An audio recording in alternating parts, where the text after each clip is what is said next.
All right, lesson 7 is all about lattice enthalpies. So we talked in the previous lesson with the Born-Haber cycles how we are going to calculate the lattice enthalpy. Well, let's actually dive in a little bit deeper and talk about what it is and what it means. Okay? First thing I want to start with is the ionic model. So the ionic model is a way to calculate theoretical lattice enthalpies. And the model assumes two things: that ions are perfectly spherical, and that the only force of attraction between ions is theoretical. Okay, so we know that an ionic compound is made up of this crystal lattice. And because of this, we can create this ionic model. And then moving forward, the energy needed to separate the ions depends on the product of the ionic charges and the sum of the ionic radii. So from that, two key points play a big role in determining how much or how high that lattice enthalpy really is. So an increase in the ionic radius of one of the ions decreases the attraction between the ions. Okay, essentially, as one of the ions gets bigger, there's a less of an attraction between those two ions. And the other key point is that an increase in the ionic charge increases the ionic attraction between the ions. Basically, what that says that when you increase the charge, there's going to be a stronger attraction between those two ions.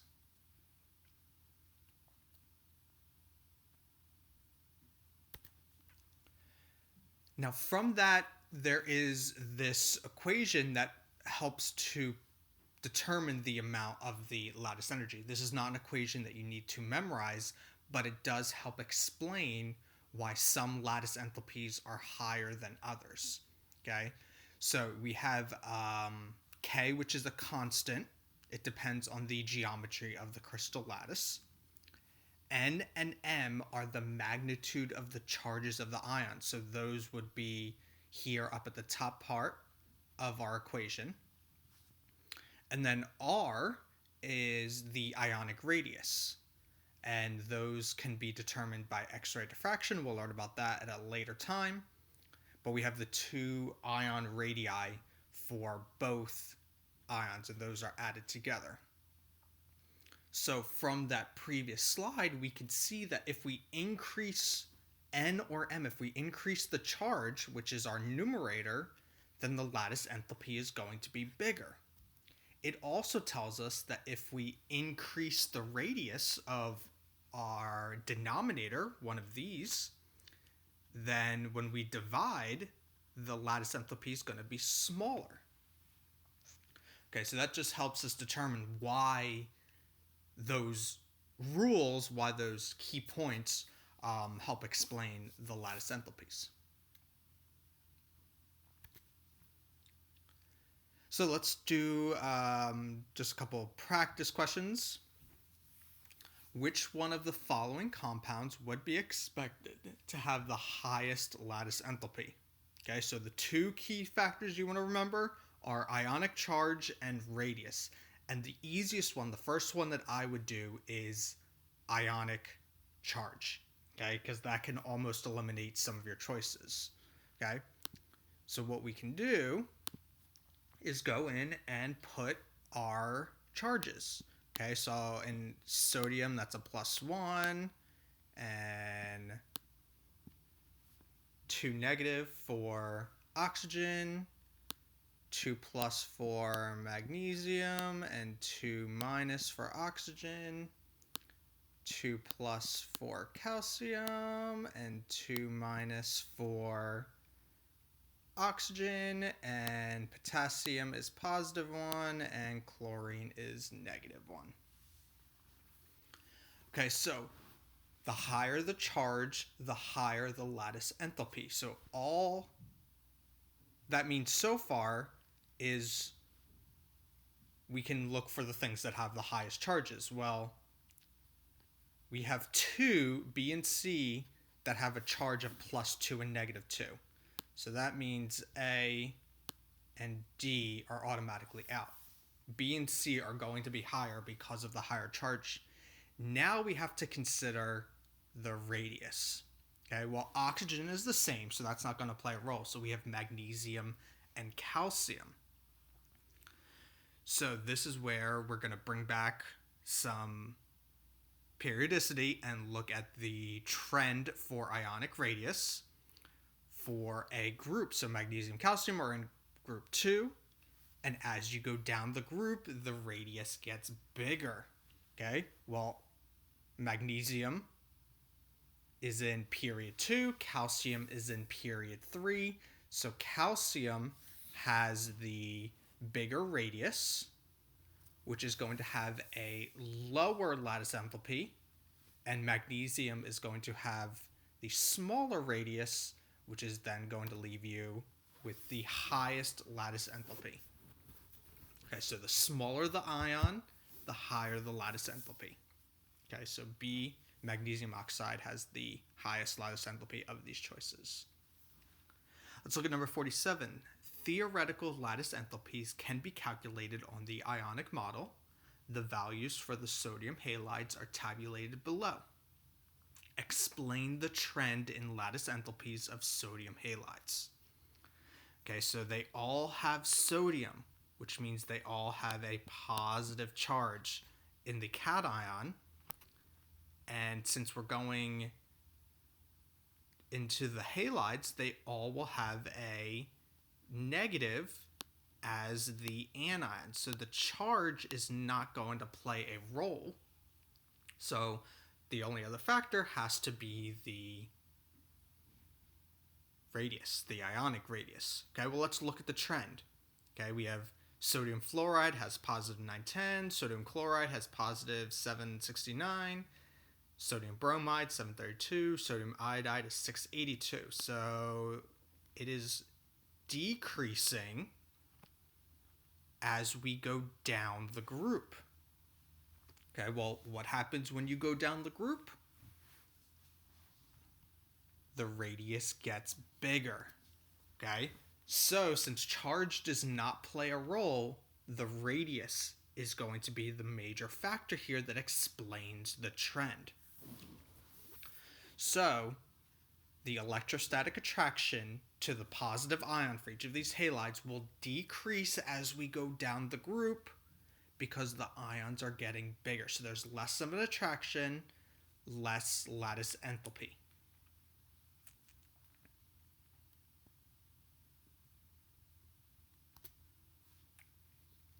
Okay, let's do another one, number 48. The theoretical lattice enthalpies based on the ionic model of sodium chloride and magnesium oxide are shown below. Explain why magnesium oxide has the higher lattice enthalpy compared to sodium chloride. Okay, we could see that sodium chloride has a lattice enthalpy of 769, but magnesium oxide has almost 3,800. Okay, well, as you know, there are two factors. So we can look, sodium has a charge of positive and negative for its ions. Magnesium has 2 plus and 2 negative. So we can see that the charges are both doubled. Okay, well, if you go back to the equation, if you double both charges, that means the lattice enthalpy is going to be quadrupled. Okay, so if you take about 800 and multiply it by 4, you get up to 3,200. Okay, so that explains why it is partially such a large increase. Okay, you double the charges of both of them. Okay, both of those ions. We can also see here that this effect is further enhanced by the decrease in ionic radius of the magnesium ion compared to sodium. So as you go across period 3, Magnesium is a little bit smaller than sodium. And when you increase as you decrease the ionic radius, then the lattice enthalpy is also going to increase. So both the charge and the size of the ionic radii play a role in determining why magnesium oxide has the highest, in fact, lattice enthalpy that you will see.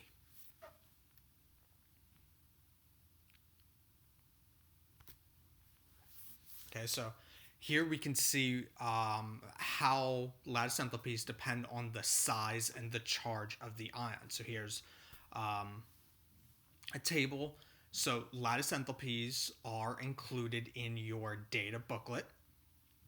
Okay, and we can see that as we go down a group, the lattice enthalpies decrease. Okay, we can go down group 1 if we were looking at the fluorides, or if we were looking at group 17 like before, and we go across, that the lattice enthalpies also decrease.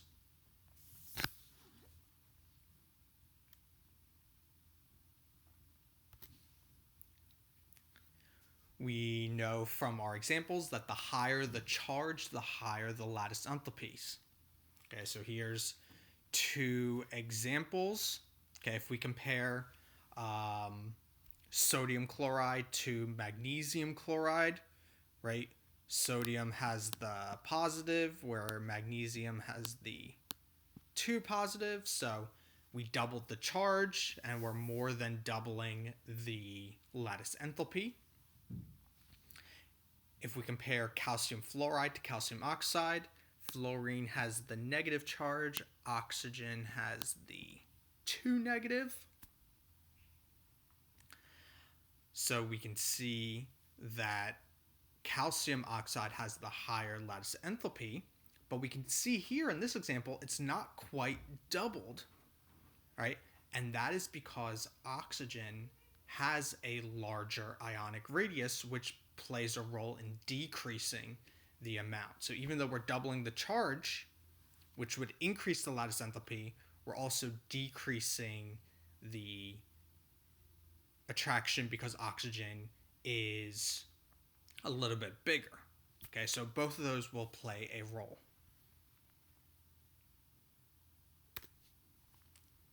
Okay, let's do some final practice questions. Think of these on your own before you try to answer them. If you've been paying attention, then hopefully most of these should be pretty easy. So identify the compound in number 49 which has the greatest lattice enthalpy. Okay, do you remember which 2 factors play the biggest role? That would be the ionic radius and the ionic charge. So I always recommend looking at the charge because that'll help eliminate some choices. So sodium is positive, chloride is negative, potassium is positive, chloride is negative, magnesium's 2 positive, bromide is negative, calcium's 2 positive, and bromide is negative. Okay, so we can see that since C and D both include ions with a +2 charge, and sodium and potassium are both positive, that A and B can be eliminated to begin with. So now we have magnesium and calcium. We know from before that calcium is lower down on the periodic table, which means it's a bigger radius, which means it's going to have less of an attraction. That leads us to C. Magnesium bromide is going to be our answer.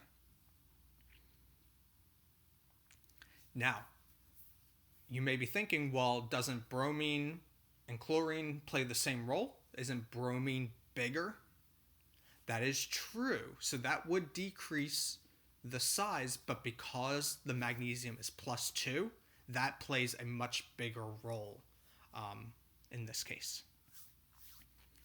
Okay, number 50. The lattice enthalpy values for sodium fluoride and magnesium chloride are shown below. Okay, so sodium fluoride has a lattice enthalpy of 930.